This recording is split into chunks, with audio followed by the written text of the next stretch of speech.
Sa Good Vibes, fishball vendor nakapatukod sang balay.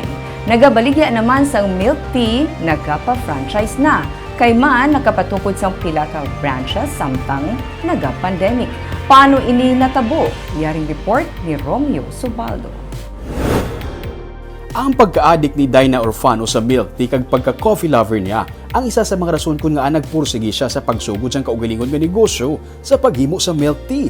Sa Laguna, nagkuha siya sang short course sa mixing sa mga ilimnon pareho sa milk tea.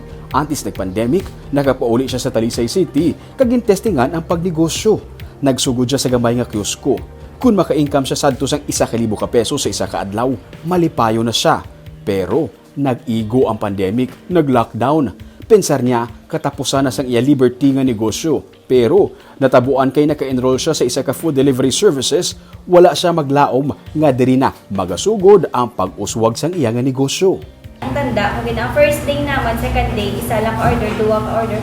Pagka third day, damo-damo, gadyang as nga hindi na naman, maara pala ng order. Like pila ka bilang, madam-laman mo ba? Nang sobra, 100 to 200 cups na kami, Sa sir. isang adlaw? Yes, sir. Wow. Amo na siya kadamo sa muna. Daw mga sunod-sunod. Sa pandemic, gini pag-pick Yes, sir, sa pandemic. Gadya, grabe, gadya ang bulik sa amin, food panda. Karon, may kaugalingon na siya nga pwesto sa higad sang highway sang Talisay. Halin sa milk tea, madamo na sang klase sang ilimnon ang iya gina-serve. Kag, may pa-dine-in na siya sa mga pagkaon. Wala untat ang pagwa sulod sa iya sa mga makuha sang order kag maga-deliver. Subong, magluwas sa Talisay, may silay branch na siya. May nag-franchise na gani sa Victoria City kag soon to open ang ma-franchise pagid sa Bacolod. Si Mika Halandoon naman halin sa pagbaligya sa pagkaon sa isa ka BPO company pero nagsirado. Nagsugod liwat sa lain naman nga lugar tubtub nakabuka siya sang 4 ka mga branches sang Mika Consasa. Nag-okay na tani ang dalagan sang negosyo pero nag-igo ang pandemic. Nagsirado ang 3 ka branches kag isa na lang ang nabilin. Pero pinaagi man sa food delivery services, amat-amat niya nga napangbayaran ang tanan niya nga mga loan. Kag subong, hindi niya na maarapalan ng orders basta magtig pa na niya ga. Inasal nga manok, kag sinugba nga baboy ang iya ginabaligya pati turo-turo nga mga sudan.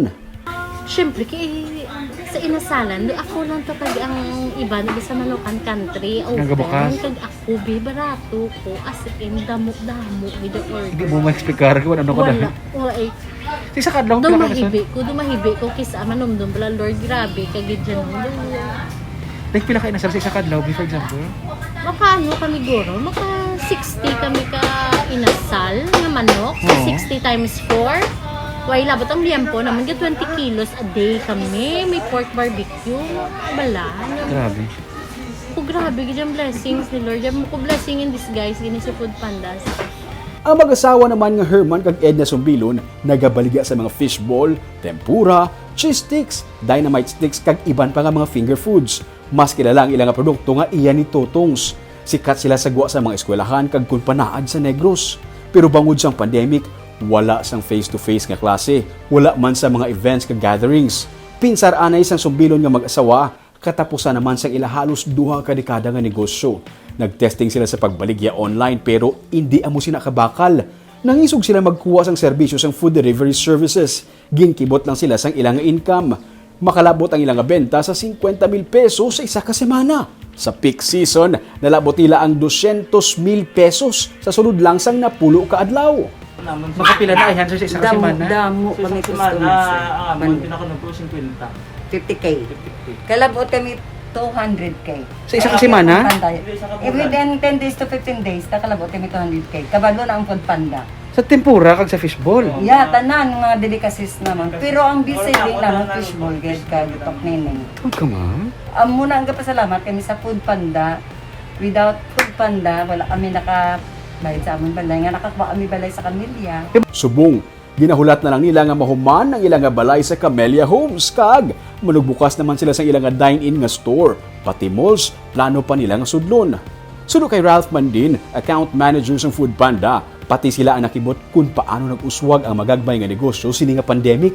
Ang pinsar-anay nila, pati sila mangin apektado man pero sa ilang partnership sa mga gagmay nga mga negosyo, palarehos ang ilang nga pag-uswag.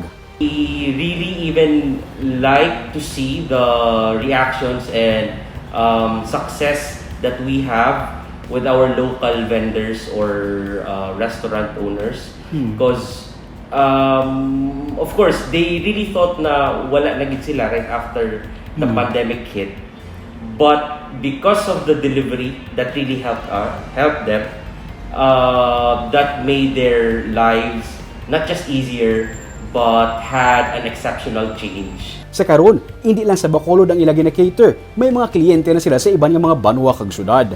Para naman sa mga magagmay nga negosyante, parehas nanday Dina, Mika, Herman kag Edna. Paswerte-swerte gid man matuod ang lakat sa negosyo, pero dapat hindi madula ang pagpanikasog ag pangabudlay. Ang mga pagtilaw normal lang, nagadepende sa imo kung paano mo ini atubangon kag malampuhasan.